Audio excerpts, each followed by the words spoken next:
రంగా వారసత్వం అనే దాన్ని చాలా కాలంగా అంటే నాకు తెలిసి 2004 ఎలక్షన్స్ నుంచి కూడా రంగా వారసత్వం కోసం అప్పుడు రత్నకుమారి అట్లాగే ఆమె కొడుకు రాధా కూడా పోటీ పడ్డారు. నిజానికి ఆ ఎలక్షన్స్లో ఇప్పుడు రత్నకుమారి తన ఈ కాంగ్రెస్ టికెట్ కోసం ప్రయత్నం చేశారు. కానీ అప్పుడు చెన్నిపాటి సీను ఇప్పుడు అక్కడ ఇంట్లో జరిగిన కొద్దిపాటి గొడవతోటి చెన్నిపాటి సీను బోండా ఉమా వీళ్ళిద్దరూ కలిసి కూడా ఈ రాధాని విడిగా తీసుకెళ్ళి ఒక ఆఫీస్ అది ఏర్పాటు చేసి అక్కడ ఆయన ఒక రాజకీయ నాయకుడిగా తీర్చిదిద్దటానికి కావాల్సిన కసరత్తు చేశారు. ఆ టైంలో కాంగ్రెస్ కూడా ఇప్పుడు ఒక అవకాశం ఇచ్చింది. ఆ రోజు పెద్దగా అనుభవం లేని రాధా ఒక ఎమ్మెల్యేగా గెలిచాడు. ఆయన గెలిచిన తర్వాత దాన్ని నిలబెట్టుకోలేకపోయాడు. ఎందుకంటే రాజశేఖర రెడ్డి ఆయన్ని చాలా సొంత కొడుకులాగా చూశాడు, రంగాతో ఉన్న సాన్నిహిత్యం వల్ల. అట్లా రకరకాలుగా కారణాలతోటి అతను మెచ్యూరిటీ లేకపోవటం వల్ల ఇప్పుడు ఆ వారసత్వాన్ని నిలుపుకోలేకపోయాడు. అటు ఇటు జంప్ చేయటం, కొన్నాళ్ళు తెలుగుదేశంలోకి, కొన్నాళ్ళు జనసేనలోకి, కొన్నాళ్ళు వైసీపీకి, ఇట్లా అటు ఇటు మొగ్గు చూపటం వల్ల తన ఆ వారసత్వాన్ని ఎక్కడ కూడా ఎస్టాబ్లిష్ చేసుకోలేకపోయాడు. ఎక్కడ కూడా అతను నాయకత్వంలో ఎదగలేకపోయాడు. నిజంగా ఈ అమ్మాయి అప్పుడు అంటే వీళ్ళిద్దరిని కూడా రాజకీయాలకి దూరంగా ఉంచాలని చెప్పేసి రంగా రత్నకుమార్ అనుకున్నారు. వీళ్ళిద్దరిని కూడా బహుశా రాధాని మెడిసిన్ చదివిస్తే అతను 3rd ఇయర్లో మానేశాడు. ఈ అమ్మాయి కూడా ఏదో చదువుకుంది, తర్వాత పెళ్లి చేశారు, ఇంజనీరింగ్ చదువుకుంది, ఏదో అంత సంసార పక్షంలో పెళ్లి చేశారు, అయిపోయింది. అంటే ఇప్పుడు మళ్ళీ నేను విన్నదాన్ని బట్టి మళ్ళీ చెన్నిపాటి సీను ఇప్పుడు అతను యాక్టివ్గా లేడు కాబట్టి రాధా ఇప్పుడు ఆ వారసత్వాన్ని కొనసాగించడానికి ఒక మేనమావ కింద మళ్ళీ అప్పుడు ఈ అమ్మాయిని రంగంలోకి తీసుకొస్తున్నాడని చెప్పేసి అనుకుంటున్నారు. అంటే మనకు నిర్దిష్టంగా మనకు తెలియదు. అంటే ఇప్పుడు ఈ అమ్మాయి ఏం చేయగలుగుతుంది? ఇప్పుడు జనరల్గా ఏంటంటే ఇప్పుడు రాజకీయ సమీకరణలో ఎవరు ఎక్కడికి తీసుకెళ్తారు, దీని తెర వెనక ఎవరున్నారు, ఇట్లాంటివన్నీ కూడా చాలా అంశాలు ఉంటాయి. అప్పుడు అంటే కాంగ్రెస్ బలంగా ఉంది, కాంగ్రెస్ వారసత్వం రంగాకి వారసత్వం రాధాకి ఉంది కాబట్టి అప్పుడు ఒక క్లారిటీ ఉంది. ఇప్పుడు ఈ అమ్మాయి ఏందో ఈ అమ్మాయికి రంగా మిత్రమండలి అంటే ఏంటో, రాధా మిత్రమండలి అంటే ఏంటో, ఆ రాజకీయాలు ఏంటో అవేంటో నాకు ఏమికి తెలిసే అవకాశం లేదు. తెలుసున్నా సరే ఎవరో చెప్పుకుంటే వినేది, కానీ అంత రాజకీయ అనుభవం కానీ ఏం లేదు. వీళ్ళంతా కూడా ఇప్పుడు ఏదో ఒక పార్టీలోకి పోవటం, ఆ వారసత్వాన్ని మనం క్యాష్ చేసుకోగలమా, మనం నిలబడగలమా, లేదంటే వీళ్ళ వెనకమాల ఎవరిలో ఒకళ్ళు నిలబెట్టి వీళ్ళతోటి రాజకీయం చేయటమే జరుగుతుంది తప్ప వీళ్ళు ఇప్పుడు ఏదో అద్భుతాలు చేయగలుగుతారని నేను అనుకోవట్లేదు. అంటే ఏ పార్టీ అనేది కూడా నిర్దిష్టంగా చెప్పట్లా, అసలు ఎందుకు వచ్చావంటే చెప్పట్లా, రంగా గారి ఆశయాలను కొనసాగిస్తాను, ఇదంతా కూడా కన్ఫ్యూజ్గా ఉంది. ఇప్పుడు రంగా గారి ఆశయాలంటే రంగా ఒక కాపులకి లీడర్ కాదు. ఇప్పుడు ఒక ఇంటర్వ్యూలో చెన్నిపాటి సీను కూడా చెప్పాడు. అప్పుడు ఆ రంగా నిరాహార దీక్షలు చేస్తున్న టైంలో ఇప్పుడు వాళ్ళు ఆ కాపు లీడర్స్ అందరూ కూడా ఆయనకు మద్దతు తెలిపారు. అది రంగా నాడు అని జరుపుదాం అనుకున్నాము, దాన్ని సడన్గా కాపు నాడు అని వాళ్ళందరి మొహాటంతో మేము జరపాల్సి వస్తుందని అనుకున్నారు. అంటే ఇప్పుడు విజయవాడలో ఉండే మిగతా రాజకీయ పక్షాలకి వాటన్నిటికీ అప్పుడు ఈ నేపథ్యం అంటే యునైటెడ్ ఇండిపెండెంట్స్, ఈఎస్ఓ, ఈ గొడవలన్నిటి దగ్గరికి మళ్ళీ వెళ్లాల్సి వస్తుంది. ఇక్కడ యువతకి, విద్యార్థులకి, వీళ్ళందరికీ ఒక అంటే సంపన్నులు కాని వాళ్ళందరూ కూడా ఆ రోజుల్లో అంటే వీళ్ళందరినీ వేరే రకంగా పిలిచేవాళ్ళు. వాళ్ళందరికీ ఒక కేంద్ర బిందువు కింద రంగా తయారయ్యాడు. ఆ రోజుల్లో ఉండే ఇక్కడ లోకల్ రాజకీయాలు, లోకల్గా ఉండే చిన్న చితక జనానికి అతను ఒక దీని కింద తయారయ్యాడు. ఇప్పుడు మళ్ళీ ఒక లీడర్ కింద తయారయ్యాడు. దాని తర్వాత కాంగ్రెస్ ఉపయోగించుకోవడానికి ట్రై చేసింది. అట్లాగే కాంగ్రెస్ కూడా ఉపయోగపడి కాంగ్రెస్లో ఇప్పుడు ఆయన నిజం చెప్పాలంటే ఆ ఊపు కొనసాగుంటే రంగా కూడా మంత్రి అయ్యేవాడు. ఇప్పుడు స్టేట్ విడిపోయాక ఆయన కూడా ముఖ్యమంత్రి పదవికి పోటీ పడే స్థాయికి ఎదిగేవాడు. ఇప్పుడు అంతేగాని బయట నుంచి వేరే వాళ్ళు వచ్చి, వేరే రాయలసీమ నుంచి వచ్చి ఇక్కడ రాజకీయాలు చేయడానికి కూడా అవకాశం ఉండేది కాదు. ఎందుకంటే ఇక్కడ నెహ్రూ, ఇక్కడ రౌడీజం కానివ్వండి, రాజకీయం కానివ్వండి, ఇవన్నీ కూడా నెహ్రూ రంగా మధ్యన నడిచేవి. కానీ ఇప్పుడు మిగతా వాళ్ళు ఎవరికి అవకాశం ఉండేది కాదు. ఇప్పుడు రాయలసీమ నుంచి వచ్చిన జగన్ ముఠాలు ఇక్కడికి వచ్చేసేసి ఇక్కడ రాజకీయం చేయటం కానీ ఇది అవకాశం ఉండేది కాదు. ఇప్పుడు వీళ్ళంతా బలంగా ఉండుంటే ఇప్పుడు వాళ్ళ తర్వాత వచ్చిన వాళ్ళ వారసులు కూడా వాళ్ళు ఏం చేయలేకపోయారు. ఇప్పుడు మరి ఈ అమ్మాయి ఏం చేస్తుంది అనేది ఆలోచించాను. అంటే కమ్మారెడ్డి కాంబినేషన్లో కాపు అనేది ఇంకా ముఖ్యమంత్రి అవకాశం ఉంది రాష్ట్రంలో.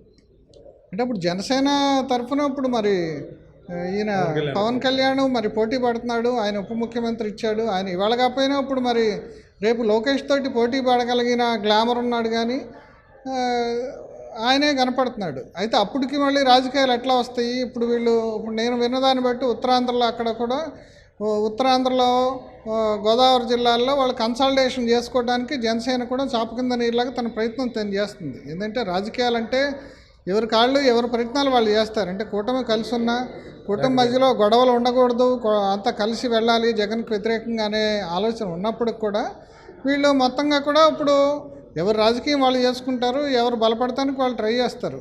అంటే ముఖ్యమంత్రి పదవికి ఎవరు పోటీ పడతారా? చంద్రబాబు తర్వాత ఇప్పుడు లోకేష్ అని తయారు చేస్తున్నారు. లోకేష్ నిలబడతాడా? లోకేష్ని ఆ పార్టీ ఆమోదిస్తుందా?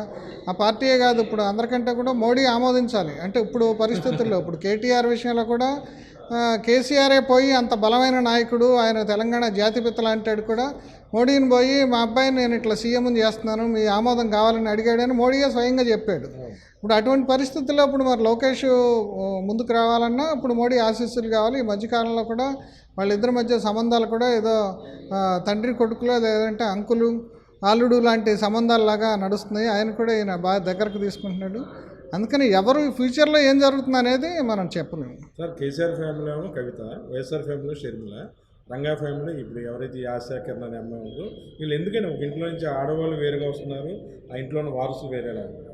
అంటే కవిత వీళ్ళిద్దరు షర్మిలతోటి ఈ అమ్మాయిని పోల్చలేము. ఎందుకంటే ఈ అమ్మాయి అసలు ఇంకా బిగినింగ్. వాళ్ళిద్దరికీ కొంత రాజకీయ నేపథ్యం ఉంది. కవిత తెలంగాణ ఉద్యమంలో మొదటి నుంచి ఉంది. ఆమె ఒకసారి ఎమ్మెల్యే చేసింది, ఒకసారి మొన్న ఎమ్మెల్సీ అయింది. ఆమెకి చాలా నేపథ్యం, చాలా అనుభవం ఉంది. అట్లాగే షర్మిల కూడా ఇప్పుడు ఆ టైంలో పాదయాత్ర చేసింది. ఇప్పుడు జగన్ ఆప్షన్స్లో జగన్ జైల్లో ఉన్న టైంలో ఆమె మొత్తానికి పార్టీకి ఒక అదే జగన్ వదిలిన బాణం లాగా, ఇప్పుడు అన్న వదిలిన బాణం అని వాళ్ళు చెప్పుకున్నట్టు ఆమె మొత్తం పార్టీకి ఒక అండగా నిలిచింది. ఇప్పుడు ఈ అమ్మాయి చాలా అంటే బిగినింగ్ కాబట్టి ఈ అమ్మాయి అసలు ఎవరో కూడా ఎవరికి తెలియదు. ఇప్పటి వరకు ఏదో బాగా క్లోజ్ సర్కిల్స్లో తప్ప ఈ అమ్మాయి ఎవరనేది ఎవరికి తెలియదు. అందుకని ఈ అమ్మాయి భవిష్యత్తును ఇప్పుడే మనం ఊహించటము, దాని మీద ఊహాగానాలు చేయటం అనేది చెప్పలేము. భవిష్యత్తే ఆమె భవిష్యత్తుని చెప్తుంది. అంటే వంగవీటి రంగా తనయుడు రాధా సైలెంట్ అవ్వటం వల్ల చివరికి గచ్చంద్రాలు బస్తులు అమ్మాయిని బయట తెచ్చామని కూడా చెప్తున్నారు. అదే అప్పుడు కూడా మేనమామ అదే చెప్పాడు. ఇప్పుడు వారసత్వం పోయే రంగా వారసత్వం ఈసారి 2004 ఎలక్షన్స్లో తప్ప తర్వాత మళ్ళీ రంగా వారసత్వం ఏమైపోతుంది? ఇప్పుడు రత్నకుమారి కూడా అప్పుడు ఆమె కూడా పలుకుబడి కోల్పోయింది. ఆమె అటు తెలుగుదేశంలోకి వెళ్ళటము, ఇటు మళ్ళీ బయటకు రావటము, రకరకాల వివాదాల్లో చిక్కోవటము, రకరకాల దీంతో ఆమె తన పలుకుబడి కోల్పోయింది. అటువంటి టైంలో ఇప్పుడు వాళ్ళు అసలు ఆమెకు టికెట్ ఇస్తారో లేదో కాంగ్రెస్ వాళ్ళు అనే అనుమానం కూడా వచ్చింది. ఆ టైంలో ఇప్పుడు ఒకళ్ళు వారసత్వం నిలబెట్టడానికి అప్పుడు ఒక పక్కాగా అప్పుడు చెన్నిపాటి సీను ప్లాన్ చేసి అప్పుడు వాళ్ళు టికెట్ ఇవ్వటము, అప్పుడు చిరుజల్లు పడుతున్న పీడబ్ల్యూ గ్రౌండ్లో వర్షం పడుతున్నా సరే ఆ వర్షాన్ని లెక్క చేయకుండా ఈ రాధాని తీసుకొచ్చారు. రాధాకు కూడా నిజానికి అప్పుడు ఎటువంటి అనుభవం లేదు. కాకపోతే ఏంటంటే ఆ పాత రంగా అభిమానులు, రాధా అభిమానులు వాళ్ళందరూ కూడా అతని చుట్టూతో చేరారు. ఇప్పుడు ఆ రకమైన ఆరా ఇప్పుడు వచ్చే అవకాశం తక్కువ. ఎందుకంటే అదంటే వేడిగా రంగాకి సంబంధించిన ఎమోషన్స్ ఉన్నాయి. ఇప్పుడు రంగాకి సంబంధించిన ఎమోషన్స్ చాలా వరకు ఇప్పుడు రాధా సరైన వ్యూహం తీసుకోకపోవటం వల్ల అవన్నీ చల్లారిపోయినాయి.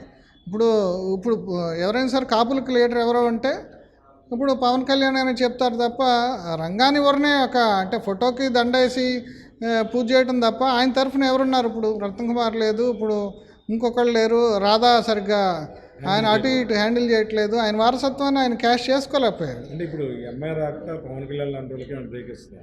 అంటే ఈ అమ్మాయి కూడా మళ్ళీ ఎవరో ఒకళ్ళ దగ్గర ఆ మధ్యలో కూడా పవన్ కళ్యాణ్ కూడా అన్నాడు, ఆ అబ్బాయి చాలా మంచాడు, ఆ అబ్బాయిని నేను దగ్గర తీసుకుంటానని అన్నాడు. మరి అది ఏమైంది? ఇప్పుడు రాధాకి ఎంతో ఇమేజ్ ఉంది.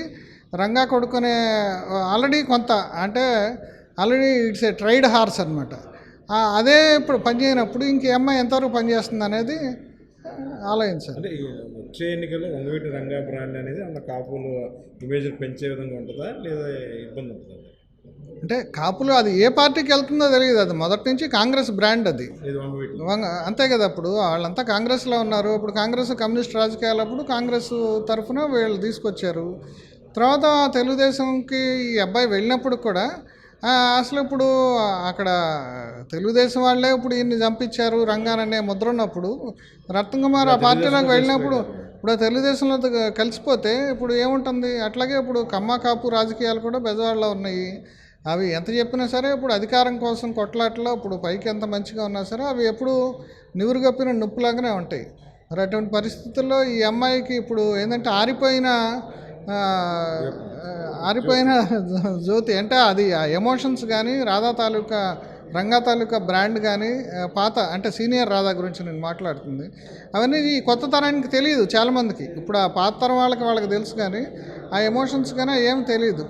ఈ రాధానేమో దాన్ని ఉపయోగించుకోలేకపోయాడు. ఇప్పుడు ఈ అమ్మాయిని ఎవరు బయటికి తీసుకొస్తున్నారో ఈ అమ్మాయితోటి ఎంతవరకు ఎవరికి ఉపయోగపడుతుంది అనేది కూడా నాకు అనుమానమే. అంటే కాంగ్రెస్లోకి వెళ్తే ఏమైనా అడ్వాంటేజ్ ఉంటుందా? అలా కాంగ్రెస్కే దిక్కులేదు, షర్మిలాకే దిక్కులేదు, ఇంకేమేమి ఉంటుంది అంటే జనసేన బెస్ట్ అయితే అని మనం చెప్పలేం కదా. అంటే ఆమె మనసులో ఏముందో, జనసేనకి వెళ్ళాలనుకుంటుందో, ఇప్పుడు వాళ్ళ మేనమామ డీల్ చేస్తున్నాడు, అతను ఏం సలహా చెప్తాడు, ఎక్కడికి పంపిస్తాడో తెలియదు. అంటే అప్పట్లాగే ఉన్నారా సార్ ఓట్ బ్యాంక్? అప్పుడు రంగా అంటే ఎస్సీలు కూడా అసలు ఆ పరిస్థితి ఏమి లేదు. ఇప్పుడు రాజకీయాలన్నీ మారిపోయినాయి. ఇప్పుడంతా ఎవరు డబ్బులు ఇస్తే వాళ్ళే పనే పరిస్థితిలో ఉంది. దానితోటి కాంగ్రెస్ వారసత్వం కానీ కాంగ్రెస్ పార్టీని పూర్తిగా వైఎస్ఆర్సీపీలో ఉంది. కాంగ్రెస్ పార్టీకి సంబంధించిన కులాలు కానీ కాంగ్రెస్ పార్టీకి సంబంధించిన నాయకులు కానీ ఎవరైనా సరే ఇటువైపే ఉన్నారు. ఇటు రాలేని వాళ్ళు అటు ఇప్పుడు తెలుగుదేశంలో ఉన్న ఇప్పుడు బొత్స కానీ లేదంటే ఈయన గుంటూరు ఇప్పుడు సత్తెనపల్లి ఎమ్మెల్యేగా ఉన్నాడు, సత్తెనపల్లి ఎమ్మెల్యే ఇప్పుడు ఎమ్మెల్యే ఆయన కానీ లేదంటే మండల బుద్ధప్రసాద్ కానీ వీళ్ళందరూ ఒరిజినల్ కాంగ్రెస్ వాదులు. వాళ్ళకి ఇప్పుడు ఏం చేయాలో అర్థం కాక ఇప్పుడు అటు జనసేనలోనూ తెలుగుదేశంలోనూ సర్దుకున్నారు తప్ప అట్లాంటి సీనియర్స్కే ఇప్పుడు దిక్కు లేకుండా ఉంది. ఇప్పుడు జగన్ దగ్గర ఉన్నాళ్ళు, జగన్ దగ్గర ఇప్పుడు ఎవరు కూడా సీనియర్ లీడర్లు ఎవరు ఇమిడే అవకాశం లేదు. ఇప్పుడు జనరేషన్ అసలు ఇమ్మడలేరు. ఎందుకంటే ఆయన ఎక్కడో ఉంటాడు, ఎవరికి అందుబాటులో ఉండడు. ఆయన ఏం చెప్తాడో, ఆయన ఎవరి ద్వారా సందేశం వస్తుందో తెలియదు. కాబట్టి అక్కడ ఎవరు సీనియర్స్ చూశారు. జ్యోతుల్ నెహ్రూ వెళ్ళిపోయాడు, ఇంకా మిగతా చాలామంది సీనియర్స్ వెళ్ళిపోయారు ఆ పార్టీ నుంచి. నిజానికి చాలా ఉపయోగపడతారు అనుకుంటున్నాను. మైసూరారెడ్డి లాంటాడు, సొంత బాబాయ్ లాగా రెండు భావిస్తానని చెప్పేసి తీసుకొచ్చాడు, ఆయన తట్టుకోలేక వెళ్ళిపోయాడు. అంటే నెక్స్ట్ జనరేషన్లో ఇంకా పార్టీలు పెరిగే అవకాశం ఆంధ్రాలో ఇంకా ఏమి ఇంతకంటే పార్టీలు పెరిగే అవకాశం ఉంది. కాంగ్రెస్ రివైవ్ అయితే అది చాలా గొప్ప విషయం. ఇప్పుడు వైఎస్ఆర్సీపీ బలహీన పడితే దాన్ని కనుక కాంగ్రెస్కి సరైన నాయకత్వం వచ్చి ఎవరన్నా క్యాష్ చేసుకోగలిగితే కాంగ్రెస్ బలపడుతుంది. టీడీపీ జనసేన వైఎస్ఆర్సీపీ తర్వాత ఇంకా పార్టీలు అవకాశం ఉంది, కాంగ్రెస్కి అవకాశం ఉంది. కొత్త పార్టీలు ఇప్పుడు ఇంకెవరు పెడతారు? ఎందుకంటే బీసీ ఇంకేపాలు ఏదంటే కాలక్షేపానికి కబుర్లు వినటానికి తప్ప he's an entertainment element in Telugu politics అంతే తప్ప. పెద్ద బిజినెస్ మోటివేషన్ వ్యక్తి అలా ఎందుకు అయిపోయాడు ఆంధ్రప్రదేశ్ రాజకీయాలు? అదే రాజశేఖర రెడ్డి తను దెబ్బతీశాడని చెప్తున్నాడు. విదేశీ విరాళాలు ఇతనికి అందకుండా వాళ్ళ అల్లుడిని తీసుకొచ్చి దెబ్బ కొట్టాడు అనేది ధనాలు పిచ్చెక్కిపోయిందంటారా? ఏదంటే కాదు.